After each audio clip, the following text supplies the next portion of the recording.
Salut tout le monde, c'est Raphaël, on se retrouve pour une toute nouvelle vidéo Lego Review, aujourd'hui du set 75-436, recommandé pour 6 ans et plus dans la gamme Lego Star Wars The Mandalorian and Grogu, avec 58 pièces. On va bien évidemment parler du Spider-Bark du Mandalorian et Grogu, sorti le 1er janvier 2026 au prix public de 9,99 €.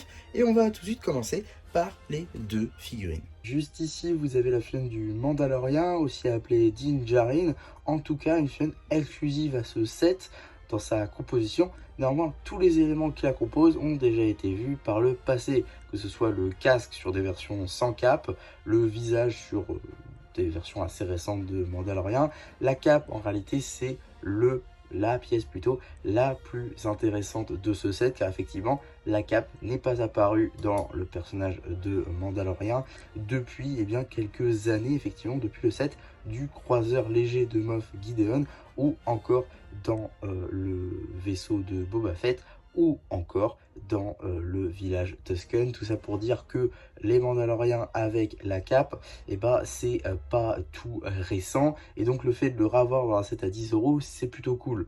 Bon, le torse avec les topographies des bras largement rentabilisé par Lego, on connaît, ainsi que des jambes qui, elles, n'ont toujours pas changé depuis 2021. Topographie des bras juste ici, ils ne sont clairement pas nouvelles, mais quand même de très très beaux détails. Sous le casque, on a évidemment le visage de Pedro Pascal. En termes d'accessoires, un petit pistolet laser. Deuxième figurine du set, Grogu.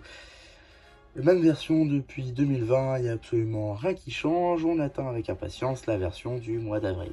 Maintenant qu'on a vu les miniatures, on va pouvoir passer très rapidement à la construction, qui représente donc une moto que arbore notamment le personnage de Mando dans la saison 2 de sa série.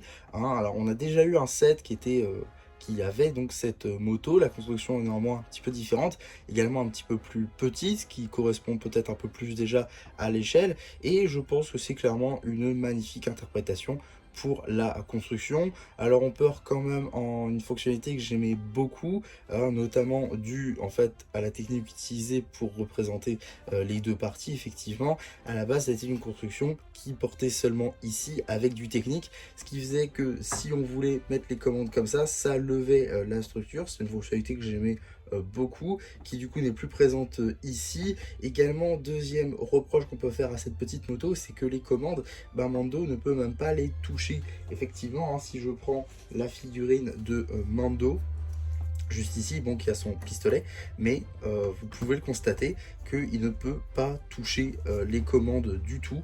Il manque un demi-stud. Et voilà, donc c'est un peu compliqué pour pouvoir y placer une figurine et faire en sorte qu'ils tiennent les commandes. C'est pas possible. Donc ça, c'est un petit reproche qu'on peut faire. En vrai, sans grande importance, ça entache rien au set, mais c'est quand même un peu dommage. Ensuite, on a une petite place pour Grogu juste ici, avec cette pièce en Dark Tan, qui rend plutôt bien, même si j'aurais préféré, je pense, une version grise, comme sortie dans la dernière CMF Spider-Man. On a également un petit rack ici pour le petit pistolet de Mando.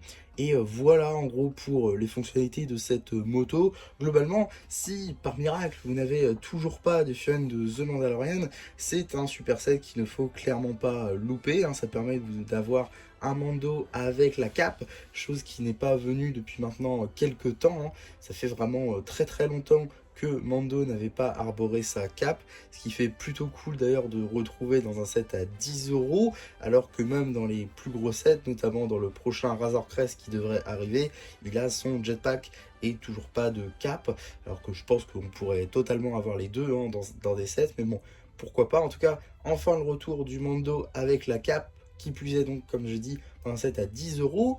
De plus, le retour des sets à 10 € dans la gamme Star Wars, qui est clairement un petit plus non négligeable. Globalement, un plutôt bon set si vous êtes fan de la série The Mandalorian, ou encore que vous n'avez toujours pas le personnage ni Grogu, même si cette version est beaucoup moins bien que la version qui devrait arriver dans les prochaines semaines et prochains mois. En tout cas, voilà ce que je pouvais dire sur ce petit set Lego Star Wars. J'espère en tout cas que la review vous aura plu. Surtout, n'hésitez pas à me le dire en commentaire. N'hésitez pas non plus à liker la vidéo, à vous abonner, à partager. Et moi, c'était MC qui vous dit bye bye.